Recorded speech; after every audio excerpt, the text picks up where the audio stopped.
8 মাৰ্চৰ ডিগবৈ মুখ্যমন্ত্ৰীজন আশীৰ্বাদ যাত্ৰাক লৈ ব্যাপক উৎসাহী ডিগবৈ বিজেপিৰ নেতাকৰ্মীসকল।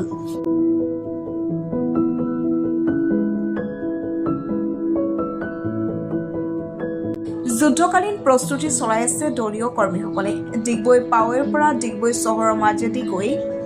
মাকুমলৈকে মুখ্যমন্ত্ৰীয়ে জন আশীৰ্বাদ যাত্ৰা কৰিব। ৰাজ্যখনৰ বিশেষ চৰ্চা লাভ কৰা মুখ্যমন্ত্ৰীৰ এই যাত্ৰাক লৈয়ে ডিগবৈ বিধায়ক সুৰেণ ফুকনৰো ব্যস্ততা অন্ত নাই। ডিগবৈবাসীৰ সহায় সহযোগ কামনা কৰিছে বিধায়কজনে।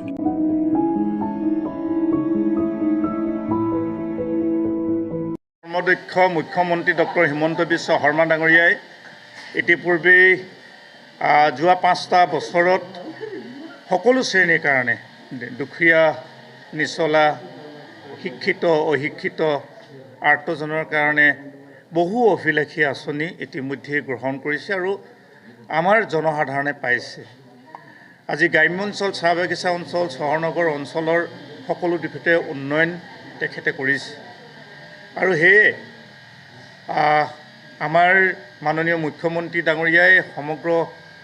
অসমতে ইতিপূৰ্বেই জন আশীৰ্বাদ যাত্ৰা যোৱা 9 তাৰিখৰ পৰা আমাৰ 28 ফেব্ৰুৱাৰীৰ পৰা আৰম্ভ কৰিছিলে। অহা 9 তাৰিখে তেখেতে প্ৰথম শেষ কৰিব প্ৰথমছোৱা আৰু অহা কালিলৈ অৰ্থাৎ 8 মাৰ্চ তাৰিখে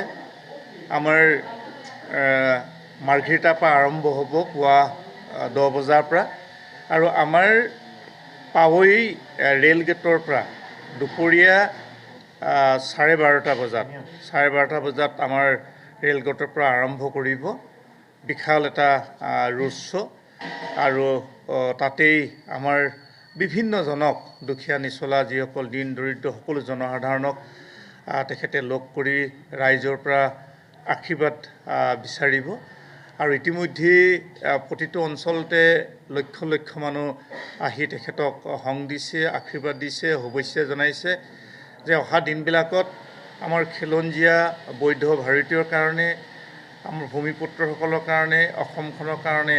কাম কৰিবৰ কাৰণে তেখেতক উৎসাহ আৰু যাতে তেখেতক সাহস আৰু প্ৰেৰণা দিয়ে তাৰ কাৰণে আৰু আমি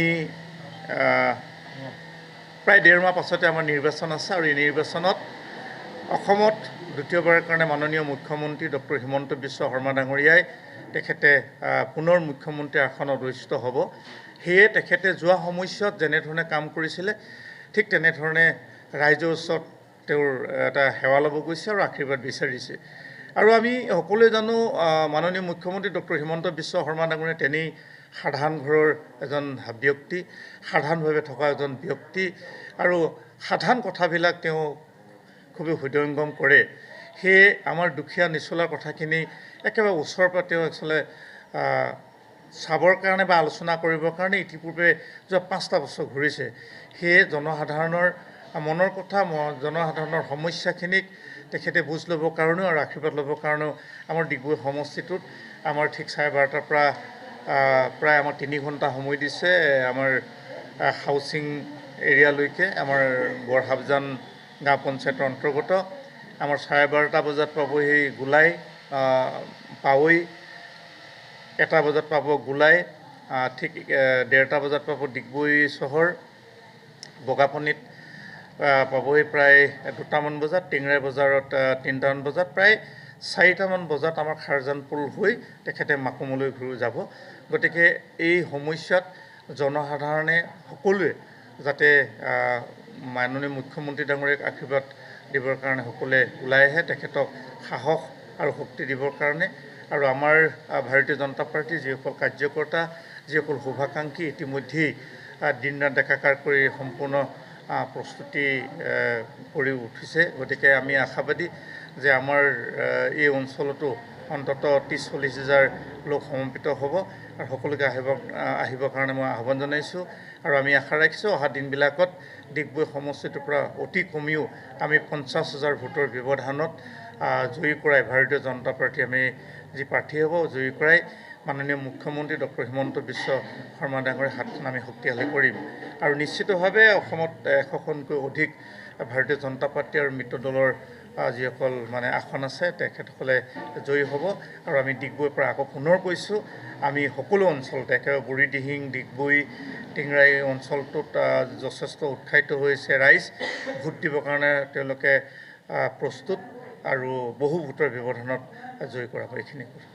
কালি মাননীয় মুখ্যমন্ত্ৰী ডাঙৰীয়াই আমাৰ পাৱৈ ৰেলগেটৰ পৰা 12:30 বজাত জন আশীৰ্বাদ যাত্ৰা যিটো আৰম্ভ কৰিব আৰু তেখেত ঠিক মানে 1:30মান বজাত যেতিয়া ডিগবৈ আমাৰ CRP কেম্পৰ কাষ পাবহি মানে পাঞ্জাৱ নেশ্যনেল বেংকৰ কাষত আমাৰ খুব সুন্দৰকৈ আমাৰ সতী সাধনীৰ এটি প্ৰতিমূৰ্তি নিৰ্মাণ কৰা হৈছে সতী সাধনী নিৰ্মাণ সমিতিয়ে খুব সুন্দৰকৈ এতিয়ালৈকে মুকলি কৰা নাই গতিকে সমিতিও আহ্বান জনাইছে আৰু তেওঁলোকক আহ্বানৰ প্ৰতি সন্মান জনাই অহাকালিলৈ মাননীয় মুখ্যমন্ত্ৰী ডাঙৰীয়াই সতী সাধনীৰ প্ৰতিমূৰ্তিটি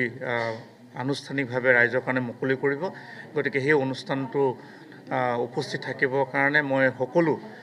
জাতি ধৰ্ম নিৰ্বিশেষে সকলোৱে যাতে তাত অংশগ্ৰহণ কৰে তাত উপস্থিত থাকে